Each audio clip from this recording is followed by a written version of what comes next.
This is what happens when we go on sidewalks. Okay, keep going. Straight. That is Marco Tokyo for a morning ride on his bicycle under the watchful eye of his mother, Kathy. It's a bicycle that was customized specifically to fit Marco's disability. Now, the shop where the changes were made is just around the corner from where Marco lives. And the CBC's Chad Pawson visited Papa Lowen's Bicycle and Design, and Chad's in studio with me this morning. Good morning, Chad. Good morning, Kathleen. So we heard just a little bit from Marco. Tell me why he needs a special bike. Well, first of all, he's a 5-year-old boy, and he has hydrocephalus, which is a neurological disorder. It affects his motor skills and his intellectual development.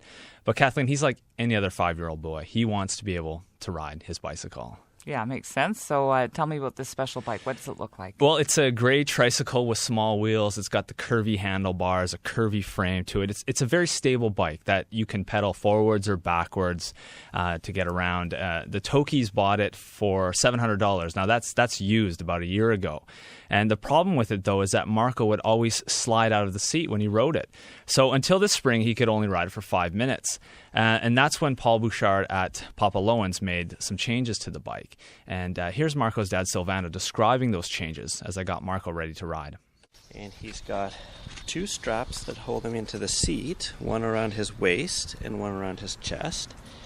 And then, Marco, we have to put our helmet on, right? Yeah. And then the seat specially... Yeah, I pinched you there, Dave. Sorry about that. The seat's specially adapted, and it's adapted in 2 ways. He can lean on the back, and that holds him upright and in place. And then he put on an old seat from an exercise bicycle because it's a little bit wider, a little bit softer, so that you're more comfortable and that you don't slide off of it when you get going too fast. And then we strapped Marco's feet in so that your feet don't slide out when you pedal. And then if we release the brake, well, Marco, you're good to go. So if you want to start pedaling. So, Chad, how does Marco like his bike?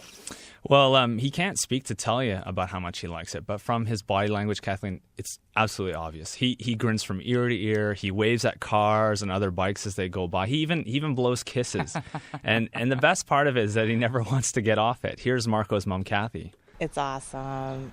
He can't participate in all the activities that sort of regular kids can do, but every kid loves to ride a bike. So he just goes, not this morning, but normally he's whipping around fast as he can go, and he can pick up speed, which normally he can't do, and he's in control. So it's great to see him so happy. Yeah. Big smile and cries every single time we take him off the bike because he doesn't want to stop. Well, clearly the bike is a huge success for Marco. So tell me about this bike shop that built it for him, Chad. Well, as we've called it, it's called Papa Lowen's, and it's run by a guy named Paul Bouchard, or Papa to his kids. Now, he opened this shop in New Edinburgh in early March, and when you walk through the door, you know right away you're not in a normal bike shop. Okay, it's actually converted from an old barber shop, and Paul plans to put the barber pole back up with bike part screwed all over it. And the back wall of his shop is painted with this head of this bunny with wrenches crossed through it, like a kind of skull and crossbones thing. His light fixtures are made out of bike parts. The shop's crowded with used bikes that Paul's refurbished, and now he's putting them up for sale. And he specializes in those low-rider cruiser bikes that he describes as gnarly or hardcore. Yeah, neat guy. But there's something else that sets him apart from other bike mechanics, Kathleen, and that is making or customizing bikes for children like Marco. And this all began with his own son, Devin, who's now 13, but Devin's always had disabilities that used to keep him from riding a bicycle. And Paul keeps a picture of Devin on the wall of his shop for inspiration. My son's sitting on one of my custom lowrider bicycles. He's obviously very proud of the shop, so he wanted to be able to have a picture put in the store. Why these lowriders, the funny-looking bikes with the banana seats and the handlebars, is because he has clubbed hands, and his hands turn in.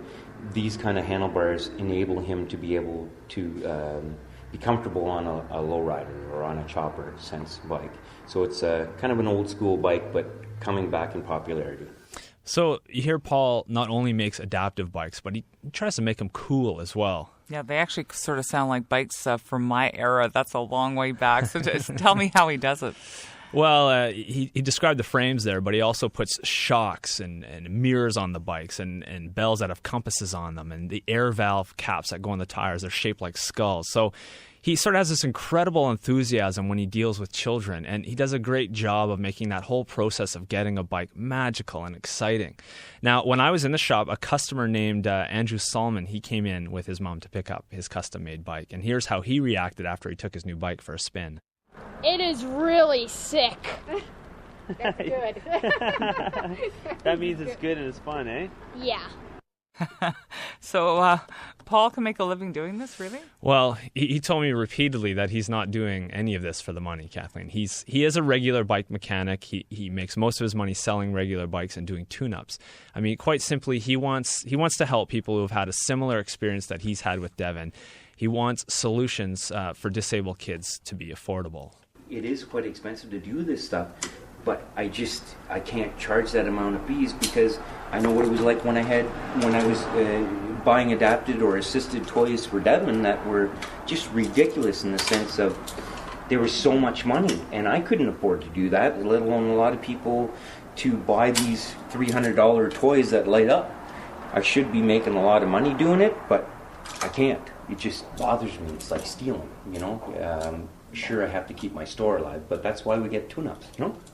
So then, Chad, how much does he charge to fix up bikes like the one he made for Marco? Yeah, well, that one specifically, I was amazed when Marco's parents told me that Paul charged them $20 to do the whole job. Wow. Yeah, it's incredible. Like he says, he wants to do it at low cost or no cost because he just says he cares so much. I mean, he did use recycled parts on the bike, but still, Marco's parents can't believe that he didn't want more money. But Paul defended this benevolence. I asked him how it felt to see Marco ride away after he and his mom picked up his customized bike. You know, he has the freedom to ride a bicycle, like to ride a bike, to be free. When she picked up her son's bike, she said, "You're doing a really good thing, and that's more than money," and that's just unbelievable. Like, you can't put a price on any of that, and I wouldn't want to. They just deserve to have what we all do, what we take for granted, or natural and for granted, maybe. I don't know. Sorry, I'm getting a little crazy. He's pretty emotional about this, isn't he? Yeah, when I asked him those questions, he really did get quite choked up. I mean, this is very close to the heart for him, and I think when we hear him talk about it, it's clear just how moved he is when he works on these bikes and when a child rides off into the sunset on them. Yeah. Okay. Great story, Chad. Thanks very much. Thanks, Kathleen. The CBC's Chad Possum. By the way, if you want to check out Papa Lowen's bikes for yourself, he's located at 75 Beechwood. That is in New Edinburgh. You're listening to Ottawa Morning. Let's check in now with John Hancock and see what's going on in sports.